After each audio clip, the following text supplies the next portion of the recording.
ومن هنا، من اللحظة اللي شفنا فيها إزاي اتغير شكل ميناء السخنة، لازم نقول إن السخنة مش لوحده، ده مجرد أول باب في شبكة ضخمة مصر بتعيد بنائها على البحر الأحمر كله. أهلاً بيكم في الجزء الثاني من سلسلة موانئ مصر. في الحلقة دي هنغوص في شبكة موانئ البحر الأحمر ونشوف مين كل ميناء بيعمل إيه وإزاي كله مربوط ببعضه. الحلقة دي جاوبت على أسئلة كتير كان لازم نفهمها قبل ما نيجي نتكلم عن موانئ المتوسط. 1. إيه المقصود بشبكة موانئ البحر الأحمر؟ 2. ميناء سفاجة ليه أهميته الكبيرة في التجارة؟ 3. ميناء نويبع دوره في الربط العربي إيه؟ 4. ميناء شرم الشيخ وليه سياحي عالمي؟ 5. ميناء طابة الجديد وإزاي هيدعم شرق سيناء؟ 6. الشراكات الدولية زي AD Ports بتعمل إيه بالظبط؟ 7. إيه اللي بيحصل ورا الكواليس في البنية التحتية؟ 8. أهمية الأمن العسكري للبحر الأحمر وقاعدة بيرنيس. 9. إيه علاقة المنطقة الاقتصادية لقناة السويس بالموانئ دي؟ في الحلقة هتلاقوا إجابات لكل الأسئلة دي بالحقائق، الأرقام، والتفاصيل الأخيرة. كل ميناء ووظيفته، كل تطوير وكل شراكة، وكل خطوة بتحمي التجارة والأمن المصري. لو عايزين تعرفوا أكتر عن موانئ مصر وتطوراتها، ما تنسوش تشتركوا في القناة وتعملوا لايك للفيديو وتفعلوا الجرس عشان يوصلكم كل جديد. كمان شوفوا المصادر في صندوق الوصف، وما تفرجوش على الحلقة دي لوحدها. ارجعوا شوفوا الحلقات اللي فاتت عشان الصورة كلها تبقى واضحة ونفهم إحنا مصر رايحة فين وبنبني مستقبلها إزاي. بص يا صاحبي، قبل ما نغوص في تفاصيل كل ميناء لوحده، لازم نفهم الأول إحنا بنتكلم عن إيه بالظبط.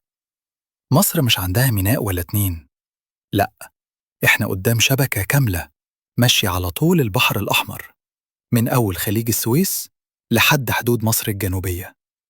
الشبكة دي مش مجموعة نقط على الخريطة، دي خط حياة بيخدم تجارة وسياحة وربط عربي وأمن قومي، وكل ده في منظومة واحدة. خليني أقولك المواني دي ماشية إزاي بالترتيب من فوق لتحت: السخنة، السويس، الزعفرانة، رأس غارب، الغردقة، سفاجة، القصير، مرسى علم، الشلاتين، حلايب، رأس بناس، مرسى حميرة، برنيس. وبعدين نطلع شمال سيناء وجنوبها: نويبع، طابة، شرم الشيخ. الحتة اللي لازم تبقى واضحة إن مش كل المواني شبه بعض، كل ميناء معمول له وظيفة محددة حسب موقعه وقدرته. يعني مثلاً في مواني كل شغلها تجارة ونقل بضايع، ومواني تانية معمولة للسياحة والكروز واليخوت، وفي مواني دورها الأساسي ربط مصر بدول تانية زي الأردن والسعودية، وفي مواني ليها أهمية استراتيجية بسبب موقعها في البحر الأحمر. الفكرة كلها إنك ما تبصش لكل ميناء لوحده، إنت لازم تبص للشبكة كلها كمنظومة واحدة، شبكة بتكمل بعضها وكل نقطة فيها بتأثر على التانية. وده اللي هنفصله بقية الحلقة: إيه وظيفة كل ميناء؟ إيه اللي اتطور فيه؟ وإزاي المواني دي مع بعض بتغير شكل التجارة والملاحة عندنا؟ دلوقتي لو في ميناء على البحر الأحمر نقدر نقول عليه الكتف التاني للسخنة، يبقى ميناء سفاجن. الميناء ده مش جديد، لكنه في آخر سنين اتنقل نقلة كبيرة وخلاه مكانه ثابت في التجارة بين مصر والخليج وشرق أفريقيا. خليني أبسط لك الصورة: سفاجة هو الميناء اللي واقف في النص بين البحر الأحمر والصعيد، وده معناه إن أي بضاعة جاية من الخليج أو رايحة له بتعدي على سفاجة لأنها أقرب نقطة وصول لطرق الصعيد كله، الواحات، المناطق الصناعية الجديدة. ودي ميزة محدش يقدر ينافسها فيها. ميناء سفاجة بيعدي منه ملايين الأطنان من البضايع سنوياً، وبيخدم تجارة المواد الخام، الفوسفات، الجلود، المواد الغذائية، وحركة شاحنات ضخمة رايحة وراجعة يومياً. سفاجة ببساطة المدخل التجاري اللي بيشبك مصر بدول الخليج. من غير لفة طويلة، سنة 2024 ل 2025 شفنا أكبر تطوير حصل في تاريخ الميناء، وهو توقيع اتفاقية امتياز مع شركة إيدي بورز الإماراتية. والاتفاقية دي مش تجميل، دي إعادة بناء كاملة لطريقة شغل الميناء. التطويرات تشمل ساحات بضايع ضخمة، مساحات واسعة لاستقبال وتخزين البضايع بدل التكدس اللي كان موجود زمان، محطات رورو، وده مهم جداً لأنه بيزود قدرة الميناء إنه يستقبل عربيات نقل وسفن سيارات من الخليج، محطات بضايع عامة لأي نوع شحن يخلي الميناء مرن ومناسب لأي تجارة، تعميق الممر الملاحي، وده معناه إن سفاجة تقدر تستقبل سفن كبيرة كانت زمان بتعدي من غير ما توقف، تطوير الأرصفة بالكامل عشان تتحمل الأحمال الكبيرة وتستوعب رصيف أطول وعمق أعلى. واحد من أهم المشاريع اللي بدأت في سفاجة إنشاء ترسانة لإصلاح وبناء السفن، ودي لأول مرة تتم بالشكل ده في البحر الأحمر. ده معناه سفن كانت بتروح تصلح بره هتصلح هنا. مصر هتبقى مركز خدمي مهم على خط الملاحة العالمي، وفر ضخم في الوقت والتكلفة لشركات النقل.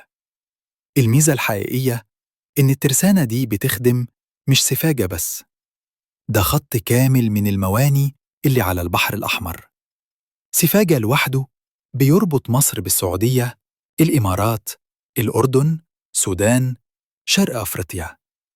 يعني بضايع جاية من الخليج لشرق أفريقيا تمر من عندنا، وبضايع جاية من أفريقيا للخليج تمر من عندنا. وده اللي بيخلي سفاجة مش مجرد ميناء، ده لاعب رئيسي في حركة التجارة الإقليمية. غير ميناء سفاجة القديم، دلوقتي في ميناء سفاجة 2 الجديد، مشروع ضخم مبني بالكامل على البحر الأحمر ضمن خطة تطوير مصر للموانئ. المشروع ده مساحة حوالي 810 آلاف متر مربع، وهيكون قادر على تداول 5 ملايين طن بضائع عامة وجافة، تداول 1,000,000 طن بضائع سائلة، استقبال 450 ألف حاوية، استقبال 50 ألف وحدة سيارات رورو. الميناء ده اتعمل بالتعاون مع إيدي بورتس الإماراتية، وده بيخلي مصر جزء من منظومة نقل دولية ضخمة. التشغيل الرسمي متوقع حوالي سنة 2025، وهيكون أول ميناء دولي متكامل في منطقة صعيد مصر على البحر الأحمر. ليه مهم للمستقبل؟ مش مجرد تطوير، ده ميناء جديد هيغير خريطة الشحن في البحر الأحمر بالكامل، هيدعم التجارة مع الخليج وشرق أفريقيا، ويضيف قوة جديدة للشبكة البحرية المصرية. ميناء طابة واحد من أحدث المشروعات البحرية في مصر، ومش مجرد تطوير، ده ميناء اتبنى من الصفر بالكامل بتكلفة بتقارب 4 مليارات جنيه، وده بيحطه ضمن مشروعات الجيل الجديد من موانئ البحر الأحمر. ليه الميناء ده مختلف ومهم جداً؟ بيفتح شرق سيناء على الممرات البحرية الدولية لأول مرة بالشكل ده، بيقوي التجارة والربط البحري مع الأردن والسعودية، بيخلق محور اقتصادي داخل منطقة كانت مهملة لسنين، بيضيف نقطة حيوية جديدة داخل شبكة الموانئ بدل الاعتماد على المراكز القديمة بس. الميناء ده دوره المستقبلي هيكون محرك مهم للاستثمار السياحي والتجاري في شرق سيناء، هيدعم حركة نقل الركاب والبضائع بين مصر ودول الجوار، جزء من رؤية أكبر لخلق شريط تنمية كامل في شمال وشرق سيناء. وجوده بيكمل سلسلة الموانئ المطورة من السخنة لحد نويبع وشرم الشيخ، لكنه مش تابع للشبكة القديمة، بالعكس هو يمثل جيل جديد من الموانئ الحديثة اللي بتتصمم من البداية على المعايير العالمية. ميناء طابة مش مجرد إضافة، ده خطوة لبناء مستقبل كامل لمنطقة شرق سيناء، وهيغير خريطة التنمية والاستثمار في الجنوب الشرقي لمصر بالكامل. ميناء الأدبية موجود على خليج السويس، قريب جدا من العين السخنة، وده بيخليه جزء مباشر من المنطقة الاقتصادية لقناة السويس. الميناء ده مش صغير، بالعكس هو مركز شحن ضخم للبضائع العامة والصناعات الثقيلة. أهميته: بيخدم المصانع الكبيرة في خليج السويس والسخنة، من أكتر الموانئ اللي بتستقبل معدات الطاقة، معدات مصانع، بضائع ضخمة الحجم، نقطة مرور مهمة في حركة الصادرات المصرية. التطويرات الحديثة: رفع كفاءة الأرصفة وتعميق الممر الملاحي لاستقبال سفن أكبر، تحديث منظومة الخدمات وساحات التداول، دمجه بالكامل في خطة المنطقة الاقتصادية، بحيث يبقى هو مركز الصناعات الثقيلة في البحر الأحمر. ليه مختلف عن باقي الموانئ؟ ميناء الأدبية مش ميناء ركاب، ومش ميناء سياحي، ده ميناء صناعي بمعنى الكلمة. لو عندك مصنع أو مشروع ضخم، الأدبية هو الميناء اللي بينقل معداتك للعالم. اللي بيحصل دلوقتي في موانئ البحر الأحمر مش مجرد تطوير، لأ، ده دخول مصر في موجة شراكات دولية ضخمة، وأبرزها مع مجموعة ايدي بورتس الإماراتية، اللي تعد واحدة من أكبر شركات إدارة الموانئ في الشرق الأوسط والعالم. الشركات دي شغالة على إيه؟ تطوير وتشغيل موانئ أساسية زي سفاجة، الغردقة، وشرم الشيخ. جذب خطوط كروز عالمية، وده بيخلي البحر الأحمر محطة ثابتة على خريطة السياحة البحرية العالمية. تحديث أنظمة الربط البحري من أول الملاحة لحد إدارة الأرصفة لمراقبة السفن. رفع مستوى الخدمات في الموانئ السياحية زي المارينات وخدمات اليخوت واستقبال الرحلات الطويلة. طيب، ليه الشركات الدولية مهتمة بمصر؟ علشان مصر موجودة في نقطة عبور عمرها ما بتتكرر بين الخليج، أفريقيا، والبحر المتوسط، والشراكات دي بتخلي مصر جزء من منظومة نقل إقليمية عملاقة، مش مجرد دولة عندها موانئ. الشراكات الدولية دي مش تحسينات، دي إعادة تعريف لدور موانئ البحر الأحمر في التجارة والسياحة، وبتفتح الباب لشغل أكبر جاي في السنين اللي جاية. الناس دايماً بتشوف الأرصفة والمباني والسفن، لكن الحقيقة إن الموانئ مش بتشتغل بالشكل ده بس، في بنية ضخمة شغالة ورا الكواليس، ولو غابت الميناء كله يقف. في السنين الأخيرة اتزرعت على طول البحر الأحمر شمندورات حديثة ورادارات وأنظمة AIS علشان تتابع حركة السفن لحظة بلحظة، وتمنع أي تصادم، وتوجه السفن للمسارات الصحيحة. بعض الموانئ اتعمل فيها تعميق للممر الملاحي علشان تستقبل سفن أكبر وحمولات أعلى، وده بيزود القدرة التجارية بشكل ضخم. الموضوع مش ميناء وبس، الموانئ دي مربوطة دلوقتي بشبكة طرق ضخمة: طرق الصعيد، طريق سفاجة قنا، طريق الغردقة سفاجة، ودي هنبقى نفصلها أكتر في أسبوع الطرق. منطقة لوجستية خلف ميناء سفاجة، دي منطقة خدمات، شركات شحن، تخزين، تبريد، تجهيز بضائع، كل ده بيسرع الشغل وبيقلل الازدحام جوه الميناء نفسه. مراكز التحكم والمراقبة: في مراكز حديثة بتتابع حركة السفن وتراقب السواحل وتدير الدخول والخروج من الموانئ لحظة بلحظة. الحاجات دي يمكن محدش يشوفها في الصور، لكن هي اللي بتخلي الميناء شغال بجد ومستعد يستقبل سفن أكبر ومرتبط بالعالم كله. قبل ما نتكلم عن الأمن في البحر الأحمر بشكل عام، لازم نفهم هو ليه إنشاء قاعدة برنيس كان خطوة استراتيجية كبيرة جداً. إيه هي قاعدة برنيس أصلاً؟ قاعدة برنيس العسكرية موجودة على ساحل البحر الأحمر، وهي واحدة من أكبر القواعد العسكرية في الشرق الأوسط وأفريقيا.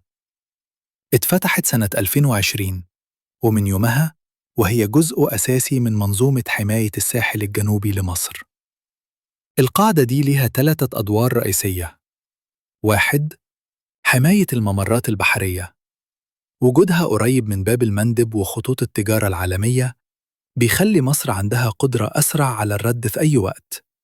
دعم الأسطول الجنوبي، القاعدة مجهزة بأرصفة كبيرة لاستقبال قطع بحرية ضخمة بجانب مطار عسكري كامل، وده بيخلي التحركات البحرية والجوية أسرع بكتير. 3. نقطة قيادة لوحدات التدخل السريع، لو حصل تهديد لحركة التجارة أو السفن المصرية، القاعدة دي هي أول نقطة تدخل. ليه ذكر برنيس مهم في حلقات الموانئ؟ علشان الرسالة بسيطة: مفيش اقتصاد من غير حماية، ومفيش موانئ من غير أمن. وبرنيس هي الدرع اللي واقف لحماية كل الموانئ اللي فوقها. دلوقتي نرجع للصورة الأكبر. البحر الأحمر خلال آخر سنتين مر بفترات توتر كبيرة عالمياً، من تهديدات للملاحة لهجمات على سفن لاضطرابات في خطوط الشحن. ورغم كل ده، مصر والسعودية قدروا يحافظوا على استقرار الممر ده بشكل كبير. التعاون المصري السعودي شغال في 4 اتجاهات. 1. تأمين حركة الملاحة، دوريات مستمرة، تنسيق لحظة بلحظة، ووجود عسكري قوي على طول الساحل. 2. تدريبات بحرية مشتركة مثل تدريبات مرجان وغيرها، وتدفع جاهزية الجانبين. 3. حماية خطوط الطاقة والشحن، قطاع ضخم من صادرات الخليج للعالم ويمر من هنا، فالتأمين ده مش بس لمصر، ده للمنطقة كلها. 4. الحفاظ على سلامة الممر الملاحي الدولي. الممر ده بيمر منه حوالي 10% من تجارة العالم، وأي تهديد فيه بيأثر على أسعار البترول والشحن عالمياً. موانئ البحر الأحمر مش اقتصاد وبس، دي جزء من معادلة الأمن القومي المصري. ومع وجود قواعد زي برنيس وتعاون مصري سعودي قوي، المنطقة فضلت ثابتة رغم التوترات اللي حصلت في العالم كله. قبل ما نقفل ملف موانئ البحر الأحمر، لازم نفتكر إن جزء من الشبكة دي أصلاً داخل ضمن أكبر مشروع اقتصادي في مصر، المنطقة الاقتصادية لقناة السويس. المنطقة دي مش مجرد موانئ، دي مدينة اقتصادية كاملة، فيها مصانع ومناطق لوجستية وشركات شحن وطاقة وتجهيز بضائع، وهي جزء من ممر تجارة عالمي بيربط الشرق بأوروبا. بس مش هنفصل دلوقتي، لأن المنطقة الاقتصادية دي محتاجة حلقة لوحدها، مشروع ضخم أكبر من إنه يتحكي في دقايق. المهم دلوقتي ننوه للمشاهد إن المنطقة الاقتصادية هي جزء من الصورة الكبيرة اللي بنتكلم عنها، وإن اللي بيحصل في البحر الأحمر مش منفصل عنها، بل العكس، ده بيدعمها وبيكملها. وبكده نكون غصنا مع بعض في شبكة موانئ البحر الأحمر، شفنا ميناء كل ميناء وفهمنا دوره: التجارة، السياحة، الربط العربي، والأمن القومي. من السخنة لسفاجة، نويبع، شرم الشيخ، طابة، لحد برنيس، كل ميناء ليه قصة، وكل تطوير ليه تأثير على مصر كلها. اللي لازم نفتكره إن الموانئ دي مش بس اقتصاد، ده أمن، صناعة، سياحة، واستثمار للمستقبل. وكل شراكة وكل تطوير وكل مشروع جديد بيقرب مصر أكتر من موقعها الاستراتيجي العالمي. لو عايزين تعرفوا كل التفاصيل وتتابعوا رحلة مصر في تطوير موانيها، ما تنسوش تشتركوا في القناة، تعملوا لايك للفيديو، وتفعلوا الجرس. شوفوا المصادر في صندوق الوصف، وترجعوا للحلقات اللي فاتت عشان الصورة كلها تبقى واضحة. في الحلقة الجاية هننتقل لموانئ البحر المتوسط، هنتعرف على ميناء الإسكندرية، دمياط، والسخنة على المتوسط، وهنشوف إزاي مصر بتربط البحرين ببعض وتبني شبكة موانئ متكاملة. استعدوا، مصر رايحة بعيد على كل البحار، وانتوا معانا هتشوفوا كل التفاصيل، من أول نقطة رسو لحد أكبر مشروع بحري.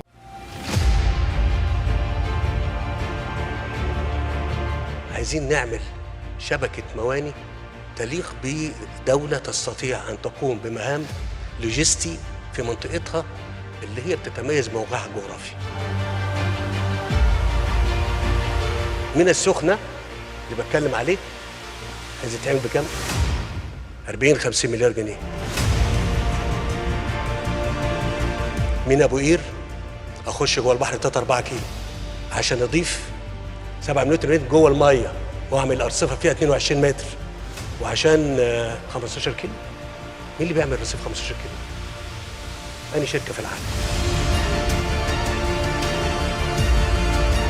من اجل بناء قدره وانطباع لدوله قادره على تلبيه متطلبات التجاره العالميه.